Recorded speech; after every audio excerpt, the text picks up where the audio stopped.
I hear this question quite often. Why United States support Israel? Why Israel is so important? Why we have to give so much support to Israel? It's usually from the people who are anti-Israel and who don't like the relationship between America and Israel. And they have their explanations for this. One of the explanations is Israel buys US politicians. That's a lot of money to buy US politicians decades after decades. Israeli economy is about $500 billion. On the other hand, the US economy is more than $28 trillion. There are many US companies which are much larger than Israeli economy. So that's a lot of money to buy US politicians, especially decades after decades without any major scandal on this. And then there is another explanation is Israel uses sex trafficking or honey trap to trap US politicians. Again, that's a lot of honey traps for like decades after decades. And then of course comes the Jewish lobby or the AIPAC. This is the group that get most credit for US-Israel friendship, even though they are not the main factor here, but they still get the credit. Of course they plays a huge role here, but that's not the only thing. Think about it this way. Just because of lobbying, you give ammunition and you give money to a country and you're not expecting anything in return, especially you're doing that for decades after decades, that's a mistake, right? So what are the main factors behind this? Of course, it's hard to know everything because only the US president, vice president, or the people who are very on top and who know a lot about the security and intelligence, they have the raw information. But based on some historical incident or like what happened before, it is possible to connect the dots and see why Israel is so important for America. From the halls of Montezuma to the shores of Tripoli, we find our country's battles in the air, on land and sea. First to fight for right and freedom. Ever wondered why on US Marines hymn, why there is a line, the second line, where it says shores of Tripoli? I mean, Tripoli is today's Libya. Why mention of Libya? The reason when United States was just started, like it was barely a country in 1776, right after that, the United States ships would have been attacked by these Berber states. The Berber states are today's Morocco, Algeria, Libya, and Tunisia.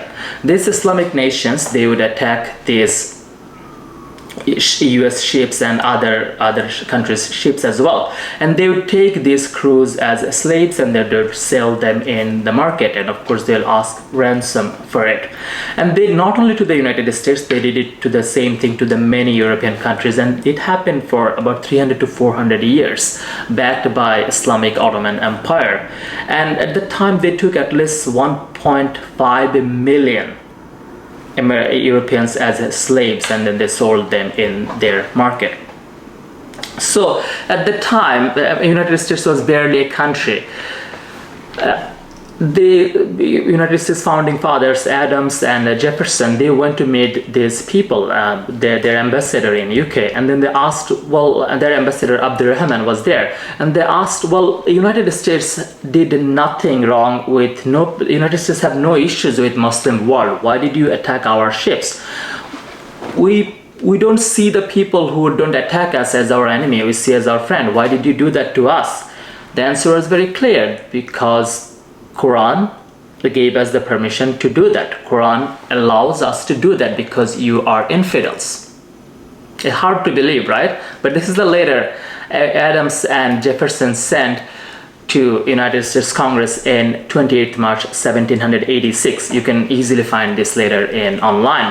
And if you read there, it's very clearly written there, again, by American founding fathers, that every Muslim who should be slain in the battle or should to go to paradise. And then of course it's mentioned, like the ambassador answered that it was written in their Quran. Now right after that in 1794, the United States Navy was formed, and then there was a war between this America and this Barbary states in 1801, and then another war in 1812. America was barely a country at that time. And this is the first war United States fought outside United States, first war against these Muslim nations. And this was the first time United States flag was raised in a country in a war outside United States. So this is what happened. Now, I mean, thanks God, at the time they could write it directly, but today's they would not, because now people will tag it Islamophobia to defend what is written in Quran. These are written in Quran. These are not lies. These are written in Quran to attack non-Muslims, to attack Jews, Christians, polytheists. And this is exactly what the same rationale today's many Islamic countries, all the Islamic groups use to kill Christians, Jews, Hindus, Buddhists, wherever they find. And then they also kill each other. Shias kill Sunnis, Sunnis kill Shias. Well, you may now ask, what does this has to do with Israel? This is like 239 years old incident, and what does this has to do with Israel? So let's look at something more recently. As you know, in 1950s, 60s, the United States and Soviet Union were head to head. At the time, Soviet Union were helping to like more close to these Islamic nations like Iraq, Egypt, or other Islamic nations in that region, because now you have three political systems. One is democracy, of course, the United States and other nations, and then we have communism, which is the Soviet Union and some other nations, and then we have the Islamic political system, which is these countries. So your enemy's enemy is your friend. So Soviet Union were pretty close with these Islamic nations. And MiG-21 was one of the most advanced, probably the most advanced fighter jet at the time. It was one of the most produced fighter jets of all time. So Iraq was using this MiG-21 fighter jet, and there was this guy Munir Redfa. As you know, Iraq once was a very hotspot for Christianity, but now Christianity is almost extinct in Iraq. It's like probably 0.4% to less than 1% of population of Iraq are Christians now. And this Munir Redfa, he was a pilot in Iraqi Air Force, but he was Christian. So his people are facing persecution, and he personally was not being promoted because he was a Christian, so he was not going where he wanted to go. Not only that, they would not allow this guy to fly a MiG-21 fighter jet with full tank. They would give him very limited amount of oil so that he can't fly far. So this is the level of trust, and this is the level of, like, you know, that's how they treat these people, which is by the way nothing surprising. If you live in Islamic countries, most Islamic countries, they treat non-Muslims as like second-class citizen.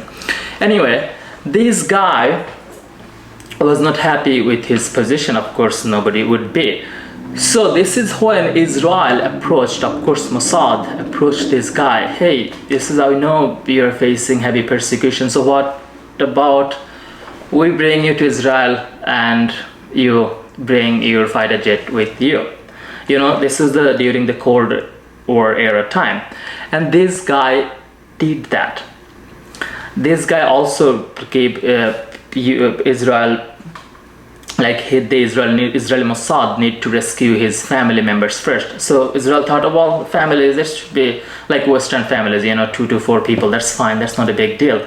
But he gave a list of 20 to 35 people, and Mossad did smuggled all these people. And then this Munir Redfa, he flew this MiG-21 fighter jet from Iraq to Israel. Can you imagine? It happened. It's true, it happened. And he said he landed this fighter jet with during the last drop of oil. I mean, it was, as I told earlier, he was not allowed to give in like full tank of oil or anything, because they did not trust him. Anyway, that's how Israel ended up getting MiG-21 fighter jet, and they extensively studied this fighter jet. Who did they give it to after their research? They gave it to United States.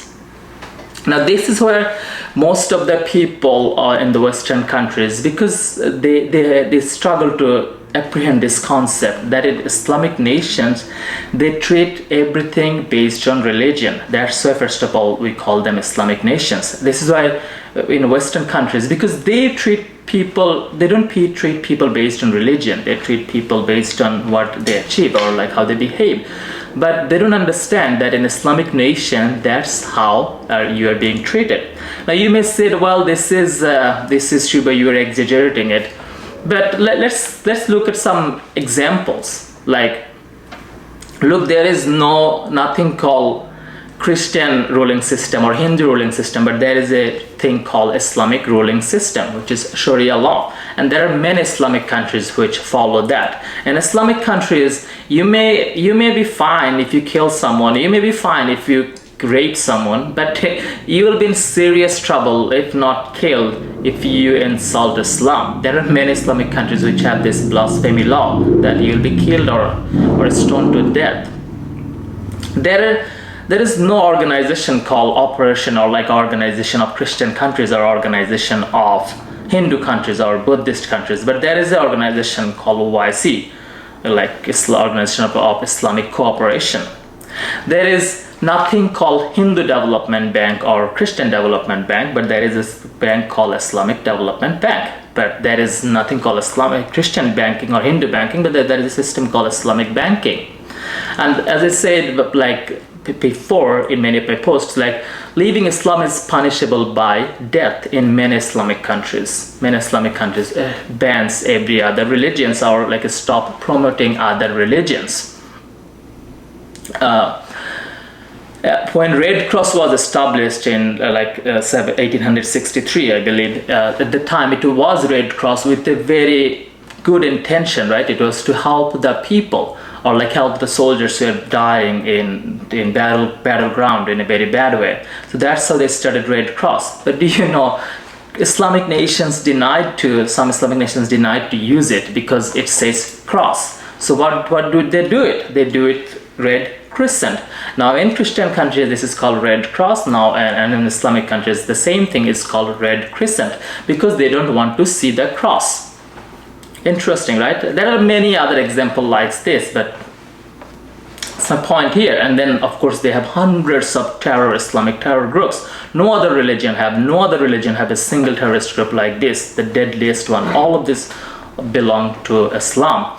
And that's the thing about Islamic countries. If you ever wondered like why 52 Islamic nations, why they never sent anything to moon or Mars, why they never did do that, or like why did they never invented a vaccine, right? I'm not talking about individual Muslim, there are very talented individual Muslim, but as a nation, Islamic nations didn't do anything like that.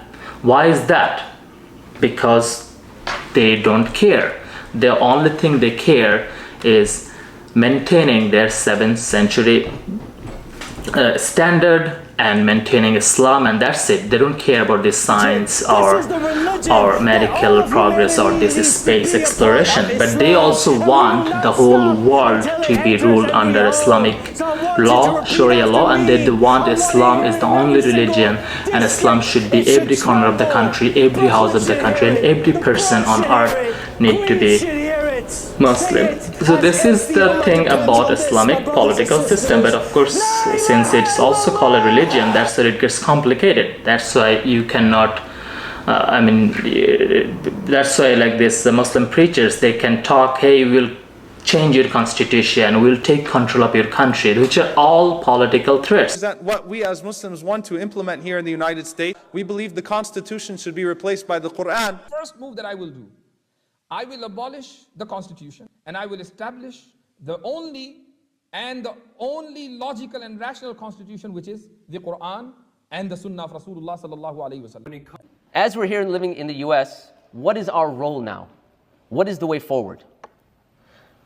Let me just quote for you an ayah of the Quran, and I'm going to try to encapsulate it. Allah is saying, do not obey the disbelievers. Don't yield to them.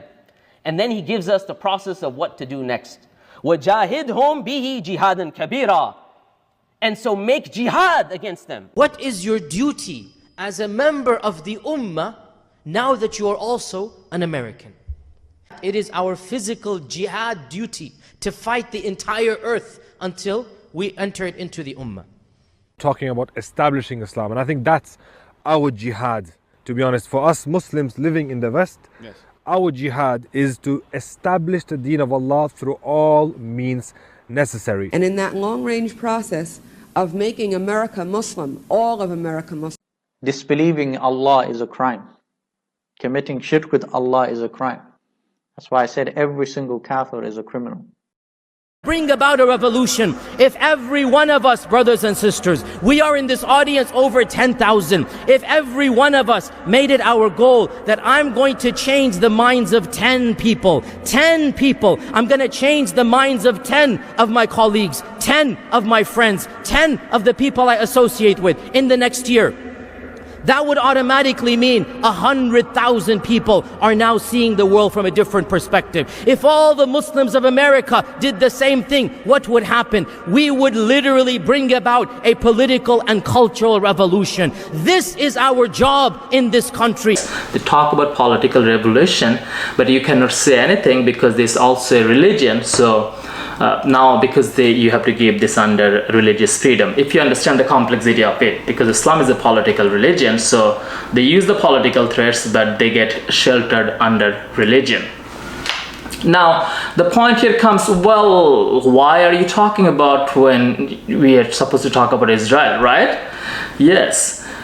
So if you now go back to Israel, we go back to our Israel, look at Israel's location. It is right in the middle of a Islamic ocean. It's like a ocean of Islamic countries.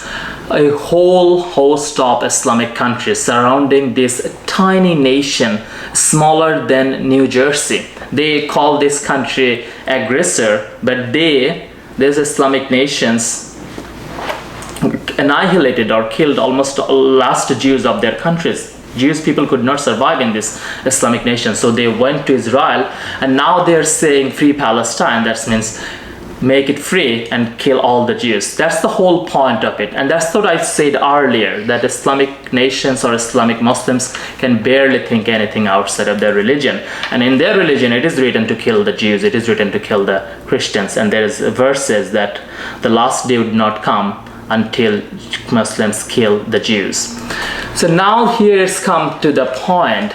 So Israel is in such a location, and these Islamic nations, they don't see Israel as also enemy, they see the rest of the world as enemy. And of course America is leading the rest of the world, or America is leading these democratic nations. They are also their enemies. And that is where it comes. So you need to gather so much information from these countries. Remember, all these Islamic terror groups, if you see at that zone, this is like the most active or conflict-prone zone of the world. And if you need the intelligence, if you need the information, you need a very reliable source there. And that source is today's Israel. If you need to wage any war or anything, you need a very trusted friend there where you can store your ammunitions, where you can study war, or where you can get immediate help from that country. That is today's Israel. Remember, Israel is only 77 years old, and America is like 249 years old. So America had other friends in that region before Israel, right? So America had Egypt at some point. America had Iran at some point. But keep in mind, as I told earlier, Islam is a political religion. So by nature, Islamic countries are very volatile. You don't know who will be in power next year, and because there is always multiple groups are looking for or fighting for power, because in Islamic countries democracy barely exists. So you don't know who will be in power, because there is always a struggle for power. Sure, caliphate or things looks cool or sounds good. Oh, well, there will be caliphate, and then who would rule the country as long as he's dead or for many years. That should be more stable, right? But the point here is, why would another Islamic party or Islamic group allow another Islamic group to rule that country? They need to they want to put somebody from their group as the caliph, right, or as the ruler. So that is when the multiple Islamic groups fight each other, and democracy barely exists. So what happened is, Iran, for example, fell in 1979. Islamic groups took control of Iran, and they're still ruling it, so US can no longer rely on Iran. Egypt was a trusted friend at some point, but as I said, Quran says do not take Christians and Jews as friend, do not take non-Muslims as friend, and Islamic preachers preach it every day, do not trust non-Muslims. So what did Egypt do? Egypt played a double game. Egypt took money from United States and then also like had a both side relationship with the United States and Soviet Union, because both of them are infidels to them. Why would they play with one? Well, why would they trust one group, right? So this is how it switched. The same thing, if you're hard to believe that this is what happened, look at Pakistan today. Pakistan was the, or is the most, should not say is, it was the most trusted allies of America in that region for some time. Even in 1971, in Bangladesh Independent War, the United States helped Pakistan, and this was quite trusted. But again, this Pakistan is the Islamic nation, Islamic state of Pakistan. Why would they trust infidels, right? So Pakistan played the double game. Pakistan took money, billions of dollars from the United States, and now they're also having an affair with China. And this double game became very obvious in 2011 when America was spending millions of dollars. Hundreds of agents were looking for Osama bin Laden, and they're giving billions of dollars to Pakistan to help America for that. What did Pakistan do? Pakistan kept Osama bin Laden in a very secret location, and they say, hey, we're looking for this guy, give us more money. It's like that. So eventually United States found it, and of course they did not ask even Pakistani authority, and then they did the right thing. They killed Osama bin Laden. So this is the problem. You cannot trust Islamic nations, because first of all they will change, they don't trust you, and they will switch. So that is where comes Israel. Now you got somebody who you can trust. Keep in mind this Israel was established in 1948, and from that point it was, if you look at the financial help Israel get, it was mostly just economic aid at the beginning, and very little. It was not a lot. But after 1967, or like after 6 Days War, Israel showed that this is a very capable country, and it fought against all the neighboring Islamic nations. They all attacked them, and Israel defeated them in 6 days. Who helped these countries? Who helped these countries?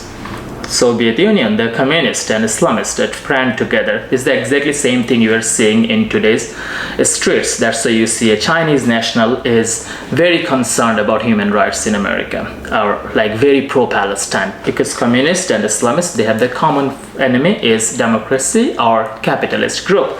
So Soviet Union helped these Islamic nations to fight against Israel, and Israel showed that this country is very capable, and they defeated these nations very badly.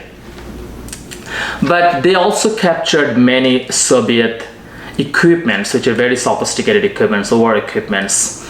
And who they gave it to? They later transferred it to United States. So this is again during the Cold War era, and this was very important. You are studying the equipments from your enemy countries, which is very important. And that's how Israel like got this equipment, captured this equipment during war, and then they shipped that, or like the US got this from Israel.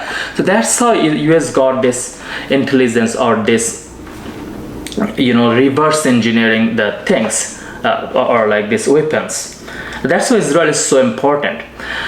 As hard to believe it may sound, there was a time during the war of attrition, Soviet Union, Russia sent their soldiers in disguise of advisors to Egypt to fight against Israel. This is the only war probably when Soviet Union directly involved, because the Cold War was like cold. It was like nobody was getting directly involved. They sent their people to Egypt to fight against Israel. And of course Israel was, it's not a good idea to get directly involved in a direct war with Soviet Union. It's a superpower at the time, and very powerful at the time. So what did Soviet Union do? Because it's also a shame that you're sending your soldiers to fight for another country, which is such a much bigger than Israel. So what did they do? They were Egyptian army dresses. They were like, of course they don't look like Egyptians, but they were these Egyptian dresses, and they're hiding, and they're flying the MiG-21s for Egyptians to attack Israel. And they thought like it would be like more of not letting the world know, because if you know, then America will get involved, then it will get very bad. So they're like doing it in secrecy, and they sent a lot of soldiers there, like 10,000 to 20,000 Soviet soldiers, officials were there at some point. And of course it was very struggling for them, because Soviet Union is like such a cold zone and Egypt is like much hotter zone, but it was hard. But anyway, they all lost pretty badly against Israel at the time. It was not direct war, but there was war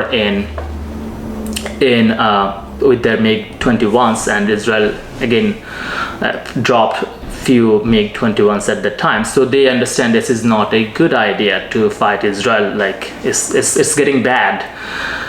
And then they of course went back. But this is what happened. This is how Soviet Union help these Islamic nations against Israel or against America. Their point was like they are doing things for America, and that's the same thing you're seeing in Western streets now. Communists are helping Islamists against America and capitalist system, but this, unfortunately, this time it is happening inside America, which is the most dangerous thing.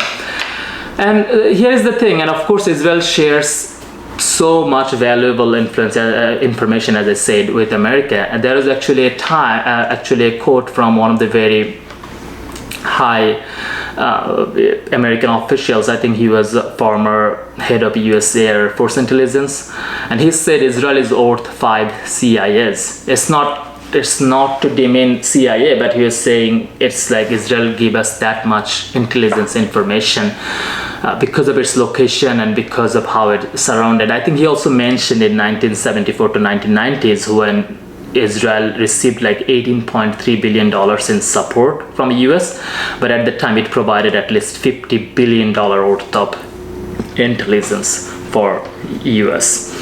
And then of course there is this again other quotes from US Secretary of State or the Air Force commander, which is Alexander Haig. He said the same thing, like Israel is the largest American aircraft carrier in the world that cannot be sunk. So that's like, it's all showing how important Israel is for America in that region.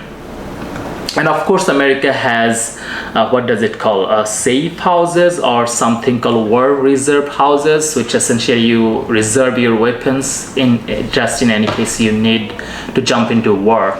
And US has at least 6 of them in Israel. This are all public information in Israel, and Israel can't use them whenever they want. They need to take permission from America to use that, but you got the point here. So it's like a military base in Israel, so they can use it. The good thing is US doesn't need to put soldiers there because it's that much trusted. So essentially you're saving billions of dollars instead of putting those soldiers there, because now Israelis are taking care of that and they are trusted. So that's the thing there. And of course Israel is right now you can see like how much they're improved in terms of research and technology. So American companies have a lot of research facility in Israel, so they also get benefited from that. And of course there's like I think it was from the May 16, I believe, so that there is these things like Israel helped immensely to develop that fighter jet. Like they helped a lot of it, corrections or modification with that fighter jet, which of course helped to save billions of dollars. And then another thing is there is a saying like Israel receives billions of dollars in support, which is true, but there is people don't say that 75% of whatever Israel received as aid, they have to spend that inside the US. So they have to buy weapons from the US companies. They can't just go India or Soviet Union. They just can't do that. So they have to spend that in America. So that is the thing people don't talk about. I'm talking about this anti-Israel people. And then if you look at Israel, sure, Israel got billions of dollars in support, but many other countries, many other Islamic countries also got billions of dollars in support. What did they offer? Forget about America, how much they changed in their country? Not much. So this is the information gap they use to manipulate people, or to make them against, anti-Israel, because they know Israel is so important for America. So they know if you can detach Israel from America, it will be easy to tackle America. America will not have any trusted allies in that region, and it will be much easier to more chaos or make weakening America. So now the question comes, will this support continue forever? Probably not, because as the way we see the demographic shifts happening in America, so as the number of Muslims grows, it probably will not continue, because, for example, essentially government is run by people, but if you change those people to different agenda or fundamentally conflicting values, they will prioritize their values, right? So probably Israel will not, this support probably or at least will be more controversial, or there will be more debate. As you saw, there was a time when both Democrats and Republicans would support Israel, but these days it's get more complicated. So this is bad for both parties, and there is another point, is if America doesn't support Israel, it will be really hard for Israel to survive, but it will not die. Israel it has nuclear weapons, even though it doesn't talk about it. It does, but it will be also very bad for America, because America will lose grasp on that part. And then there will be other countries who will try to get close to Israel, like, for example, China or Russia. But the thing is, the greatest thing about America and Israel is they have the same values or the same democratic system. Israel is the only democratic nation in that region, in that whole Middle East, only democratic nation. Lebanon is democratic, but it is, in papers, it has the Hezbollah, the Islamic group, is essentially controlling Lebanon, part of Lebanon. And it has the shared values. Like, for example, India is the world's largest democracy, but it is not, they don't have this, the same, for example, culture like United States. I'm just saying, they have this, for example, a beach in Tel Aviv is very, or in Israel, is very similar to a beach in the United States or France, but it's not the case with Egypt or Morocco or any other Islamic nation. So these values are, this is like a perfect match, or a very great friendship. And if you study history, you'll see this friendship did incredible things, and they helped each other incredibly. Like in 1981, Israel took down Iraqi nuclear facilities. Saddam Hussein was a very crazy guy at the time, and this is what helped America in 1990s when it had to go for a war against Iraq. It was not America or Iraq war, it was because Iraq captured Kuwait. They had to start a war, many Islamic nations joined, but it helped because 9 years ago Israel took down the nuclear weapons. So at the time you can go for a conventional war instead of worrying about nuclear weapon. Israel did the same thing to Syria in 2005, and now you look what happened to Syria. Syria is now controlled by the Islamic groups. Now think about these Islamic groups are very powerful. They got all the access to the weapons. Now think about these Islamic groups have access to nuclear weapon. What disaster gonna happen? They're gonna kill Israel, and then they'll come to America. That's as simple as that. So this is the thing. So it's important to understand. It's just important that you are not being brainwashed. You rather use logic and you study some history, and you will see that Israel-America relationship is very important, very vital. It's very important for both countries. It's not a one-way relationship. Thanks for watching.